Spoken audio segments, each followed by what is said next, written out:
नमस्कार, आप देख रहे हैं वीके न्यूज़। मैं अमित भोबिया। आपने एक नारा सुना होगा, एक बयान सुना होगा जो लोकसभा चुनाव के दौरान खूब चर्चा में रहा। कांग्रेस का समर्थन करने वाले कूद कूद कर उस नारे का समर्थन कर रहे थे, लेकिन उन्हें ये पता नहीं था कि ये नारा राहुल गांधी के लिए आफत बन जाएगा। लोकसभा चुनाव तो बीजेपी जीत गई और सत्ता में भी आ गई, लेकिन उस नारे को लेकर सुप्रीम कोर्ट की तलवार आज भी राहुल गांधी पर लटक रही है। वो नारा क्या था, पहले आप वो नारा सुन लीजिए, फिर आपको बताते हैं कि उस नारे की वजह से राहुल गांधी की मुश्किलें कैसे बनी हुई हैं।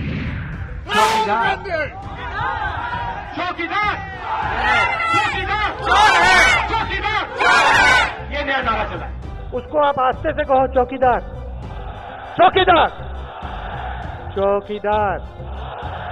मगर चौकीदार चोर है नारा है, चौकीदार चोर है सच्चाई है, और चौकीदार चोर है रियलिटी। तो दोस्तों, चौकीदार चोर है, यही वो नारा था जिसे राहुल गांधी अपनी सभाओं में लगाते थे और उनके कार्यकर्ता भी जोर जोर से इस नारे को दोहराते हुए उनका समर्थन करते थे। वैसे ये कई बार होता है जब कोई वक्ता मंच पर बोल रहा हो और उसे सुनने वाले उसका पुरजोर तरीके से समर्थन कर दें, तो बोलने वाला कई बार फ्लो में कुछ ज़्यादा ही बोल जाता है। ऐसा ही राहुल गांधी के साथ हुआ। राहुल गांधी ने जोश जोश में पहले चौकीदार चोर है इस नारे को बुलंद किया और बाद में राहुल गांधी के खिलाफ नई दिल्ली से बीजेपी की सांसद मीनाक्षी लेखी ने सुप्रीम कोर्ट में अवमानना याचिका दाखिल कर दी। उन्होंने कहा था कि एक राजनीतिक दल के नेता को प्रधानमंत्री के खिलाफ इस तरह के शब्दों का इस्तेमाल नहीं करना चाहिए। इसके बाद पूरे देश में इस शब्द को लेकर आंदोलन शुरू हो गया। कहा जाने लगा कि राहुल गांधी ने चौकीदारों का अपमान किया है, राहुल ने प्रधानमंत्री के विरुद्ध झूठा प्रचार किया है। बीजेपी के तमाम नेताओं ने अपने नाम के आगे मैं भी चौकीदार जैसे शब्द लिखने शुरू कर दिए। केस फाइल हो जाने के बाद कांग्रेस अध्यक्ष राहुल गांधी ने अवमानना मामले में बिना किसी शर्त के सुप्रीम कोर्ट से माफी मांगी। इसी के साथ ही राहुल गांधी ने सुप्रीम कोर्ट में हल्फनामा दाखिल करते हुए गुहार लगाई कि अब इस केस को बंद कर दीजिए, मुझे माफ कर दीजिए। मतलब राहुल गांधी मान चुके थे कि मेरे से गलती हो गई है। राहुल गांधी ने इस मामले में 2 बार खेद व्यक्त किया, 2 बार माफी मांगी और तीसरी बार लिखित में एफिडेविट दिया जिसमें माफी मांगी। और राहुल गांधी ने अपने 3 पेज के हल्फनामे में लिखा, यानी इस माफी नामे में लिखा कि कोर्ट का अपमान करने की उनकी कोई मंशा नहीं थी, न ही उन्होंने जानबूझकर ऐसा किया और न ही अदालत की न्यायिक प्रक्रिया में वो किसी तरह की बाधा पहुंचाना चाहते थे। भूलवंश, दोबारा बता देता हूं, भूलवंश उनसे ये गलती हो गई, लिहाजा इसके लिए वो क्षमा चाहते हैं।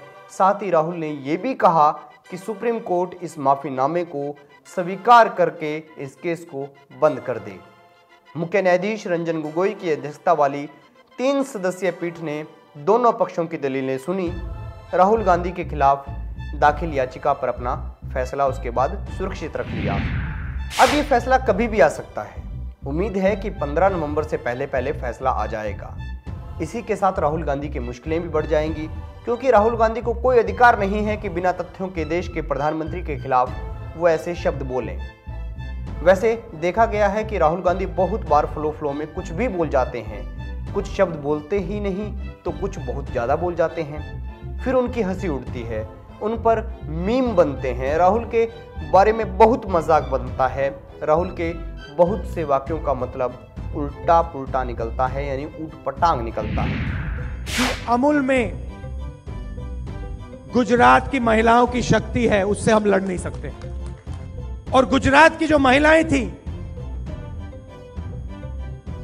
वो अपना दूध, गाय का दूध पोल्सन कंपनी को बेचती थी और उनको सही दाम नहीं मिलता था। दूध किसान निकालता है मगर पूरा का पूरा फायदा पोल्सन कंपनी को होता था। गुजरात की महिलाएं गईं, गांधी जी के पास गईं और उन्होंने गांधी जी से कहा हमसे हमारा दूध छीन कर उनको बेचते हैं, आप हमारी मदद कीजिए। तो दोस्तों, राहुल गांधी को अगर आप कोई संदेश देना चाहते हैं तो कमेंट बॉक्स में जरूर बताएं। आपकी कोई राय हो तो वो भी कमेंट बॉक्स में जरूर बताएं। वीडियो अच्छा लगे तो लाइक करें, शेयर करें और खबरों से जुड़े रहने के लिए हमारे चैनल को सब्सक्राइब करें। देखते रहिए वीके न्यूज़।